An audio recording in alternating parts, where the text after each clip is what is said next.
This is Democracy Watch. Mark, it looks like Donald Trump is about to embark on his third major political prosecution against one of his enemies. We've just seen that he's put forward indictments on James Comey and also Letitia James. Can you explain what's waiting in the wings, according to reporting? Yeah, so look, this is one we've sort of known about, which is John Bolton. And when I say we've sort of known about it, you and I did an episode several weeks ago when John Bolton's house was raided, right? So we have known that he has been in the crosshairs of this administration. Donald Trump has made no secret that John Bolton is one of his political enemies that he would like to see vengeance against. And so, when we saw the raid on his house, that was kind of a pretty clear give or tip that was in the works. And now, according to reporting, it appears that he may very well be the next target of Donald Trump's revenge tour, and that, we could see an indictment of him as soon as next week. So I understand that the judges who have to hear these cases are going to rule on them in a vacuum. Like they can't think about other things where they're just focusing on the facts in front. They're sawing the legal wood right in front of them. But when we're seeing Donald Trump engage in selective or vindictive prosecutions against all of his political opponents, when he's been very clear about the fact that he's engaging in these political prosecutions, when he's posting to Pam what are supposed to be DMs on Truth Social, which are, as we know, the gold standard in secure communication, when he's posting to Pam about who to prosecute next, he's being very clear about why he wants these people to be prosecuted, not because they've committed some crime, but because he's seeking political retribution for himself. How does that impact the judge's perception of these cases? Because it's clear what he's doing and the pattern that he's engaging in these political prosecutions, but at the same time, it's not really the judge's job to be looking elsewhere. And so how do they reconcile those two things? Yeah, look, one of the things you and I have talked about, and I've written about this for Democracy Docket extensively, is that we can say it's not the judge's job or it's not the way judges do it. But honestly, we need a new jurisprudence for a different age, and so it was fine in a world in which the presumption of regularity that the government was on the up and up, and that, if there were representations made by federal prosecutors, they were to be believed presumptively. It made sense in that world to be very skeptical of claims of vindictive prosecution or selective prosecution. It made a lot of sense to say, look, you don't look around the corner or in another lane at another case someplace else. But, we don't live in that world. And so, frankly, I think judges have to start to take a broader lens. I think they have to open that aperture because, let me add a few other cases into this mix. It may feel like the Abrego Garcia case is vastly different, but, after all, the criminal case there is currently in dispute over whether or not there was vindictive prosecution. We have the case out of New Jersey with LaMonica MacGyver, the member of Congress, the Democratic member of Congress who was indicted for doing oversight of ICE facilities. And that case is being reviewed, or there are motions pending for selective prosecution, right? So, I think at some point the judges need to say, we go entire years or multi-years without there being any credible claims nationwide of selective or vindictive prosecution. And now we are watching them crop up in courthouse after courthouse after courthouse. And they all seem to fit a same pattern. On the one hand, you could say all these are very different. I mean, after all, what does John Bolton and Abrego Garcia have in common? I think you have to go back to Pam's text, or the text to Pam. The Dear Pam text or message, in which Donald Trump said that the failure to indict, in that case, Tish James, Comey, and a Democratic senator were, hurting their reputation, right? And so what all of these have in common is that Donald Trump and his cronies feel like their reputations are being damaged, that they're being made fools of, or they're looking ineffective. And so I think it's incumbent on judges actually to start to view this picture in a broader way rather than just in a narrow way. And by the way, I should note for those who are watching right now that Mark has been extremely clear in calling out what needs to happen in this arena. So one small step that we can all take to elevate his voice, which could not be more important than it is right now, is to sign up for Democracy Docket, which is the newsletter he founded to focus on everything voting in elections. If you are not yet signed up, highly, highly, highly recommend that you sign up. I'm going to put the link right here on the screen and also in the post description of this video. Mark, is there any indication that you've seen thus far from any of these judges that they're starting to realize that these cases are in fact interconnected? Not yet, But look, in fairness to the courts, I mean, two of these indictments, the Comey indictment and certainly the Tish James indictment, are very, very new. And so, but we're going to be watching that because, again, I think the courts are really not going to be doing a service to the law and to the Constitution if they turn a blind eye to what is obvious to everybody else, which is that there is a interconnected nature to the way in which Donald Trump treats people who he views as his enemies for one reason or another. I do think that we could maybe draw some confidence from the fact that as far as the troop deployments are concerned, so we have two major issues happening right now. There's the political prosecutions, the vindictive prosecutions, but there's also these illegal troop deployments that are happening in Los Angeles, Chicago, Portland. And it was interesting that we just saw Judge Perry, who's overseeing the Chicago case, who blocked that troop deployment, invoke Judge Immergut's name in her latest ruling, and Judge Immergut is the judge who ruled against Trump's troop deployment in Portland. And so even though, again, these judges are supposed to be sawing the legal wood right in front of them, and these are not class action cases, these are not, these don't involve separate jurisdictions, the judges are starting to see the extent to which these cases are in fact related, and their ruling as such, even though it doesn't create some legal precedent, they're still recognizing the atmospheric precedent and the impact that's having in their rulings. Absolutely, that is correct, and you're seeing that, and you're seeing, by the way, the Department of Justice sort of buckle under that strain, in that they have started to basically argue in courts that the statements they make in one courtroom, in one case, should not be used by judges in a different case, in a different courtroom, which is kind of a bizarre argument, right? Their theory seems to be that lawyers say a lot of things under pressure before judges, and therefore they shouldn't be held to those statements elsewhere.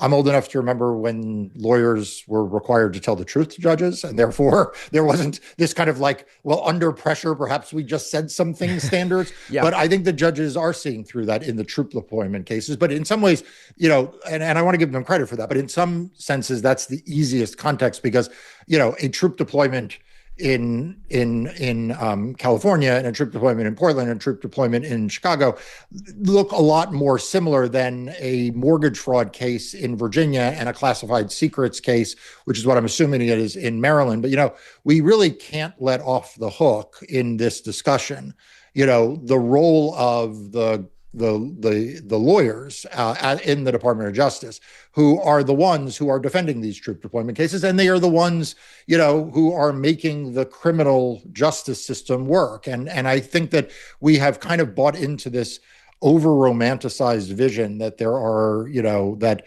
the Department of Justice is sort of standing up. The line assistants are standing up against this, and I just don't think that's true.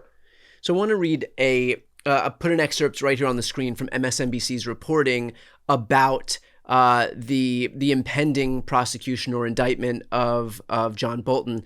It reads, unlike the widespread resistance career prosecutors in Virginia have shown to Trump's pressure campaign to charge former FBI Director James Comey and New York AG Letitia James, career prosecutors in Maryland consider charges against Bolton to have some factual merit, the people said. So, Mark, is that the standard now? Some factual merit is the bar that we're going for in putting forward prosecutions against private citizens in this country that just so happen to be political opponents of the president? Yeah, I mean, this is about as dangerous as it gets. I mean, of all of the parts of the sordid tale of the social media post that was meant to be a DM, the efforts to indict James Comey and the fact that the grand jury resisted some of the charges, the Halligan story, how Lindsay Halligan enters into all this.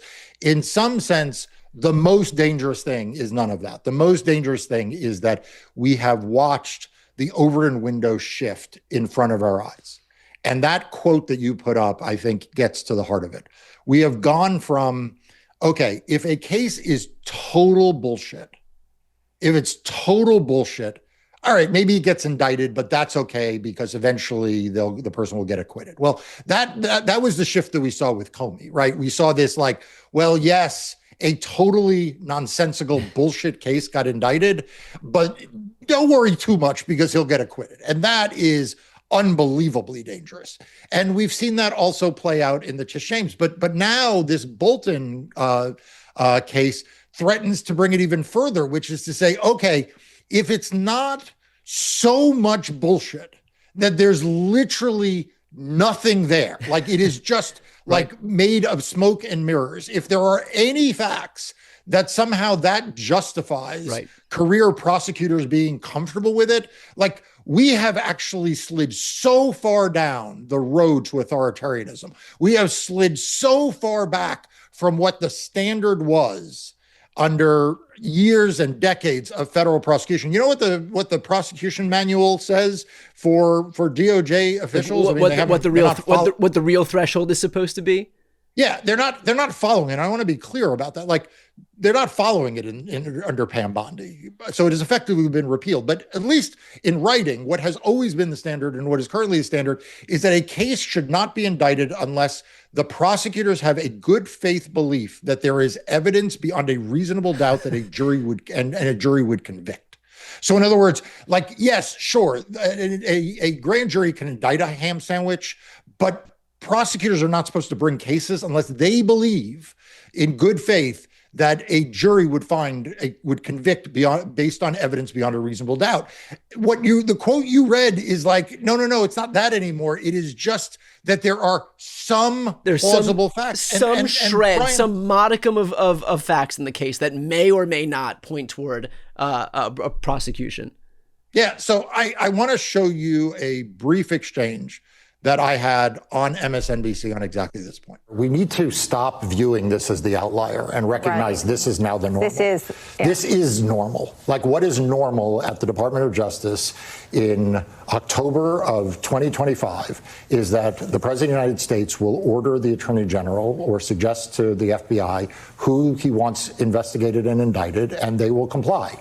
And, again, not to be the difficult one here, but if you're sitting, as a line assistant in the Eastern District of Virginia, I don't want to hear about the fact that you disagree. I don't want to hear that you refuse to be in the grand jury room. What the hell are you doing in the office?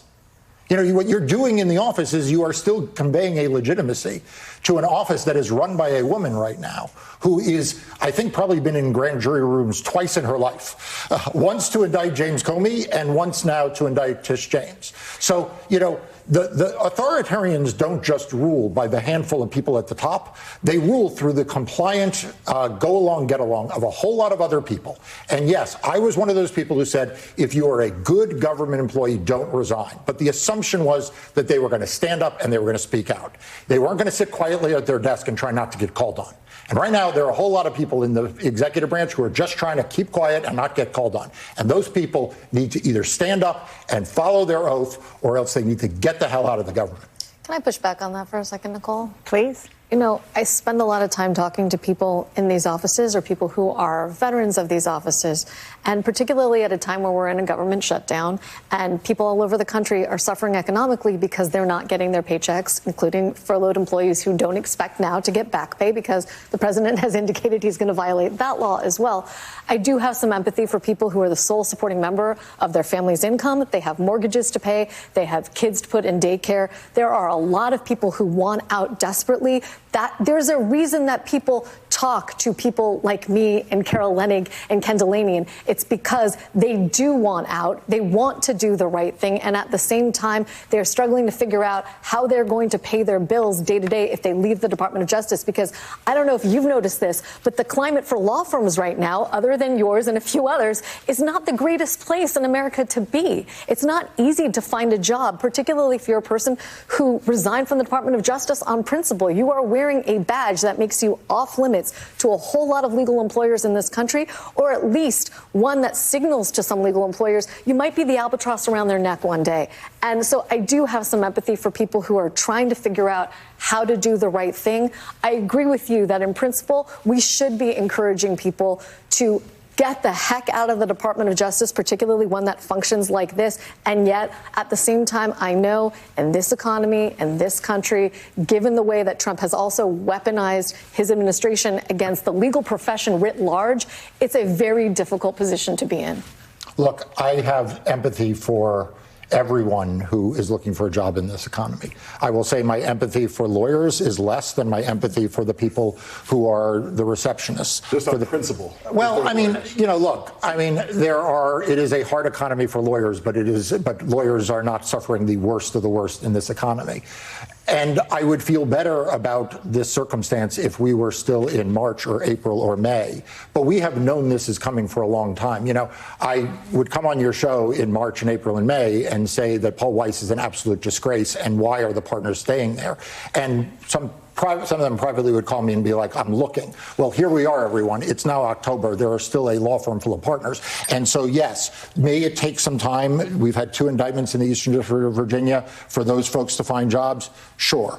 Let's give them some time. But I will be back on your show in a few months and say, what are those people still doing there? Okay, so that's me and Lisa Rubin, who is, a very smart analyst at MSNBC, disagreeing on this basic premise. My view is if you work at the Eastern District of Virginia and you are a federal prosecutor, it is not good enough to say that you are going to stay in the office and just sort of keep your head down and hide from your supervisors when they come looking for someone to prosecute this case.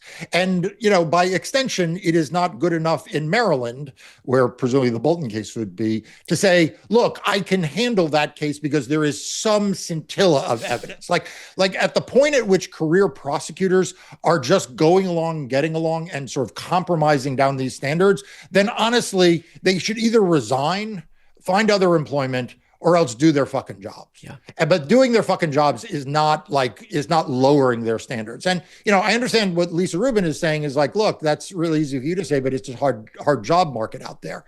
But honestly, that to me isn't an answer. All of these folks are lawyers.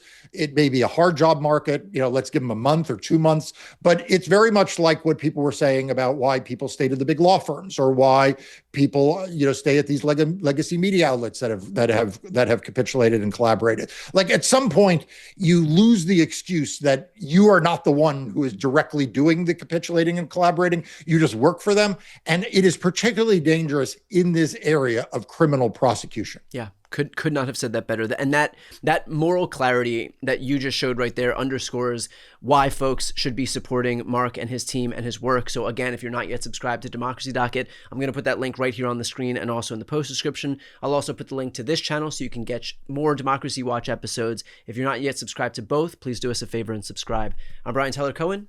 I'm Mark Elias. This is Democracy Watch.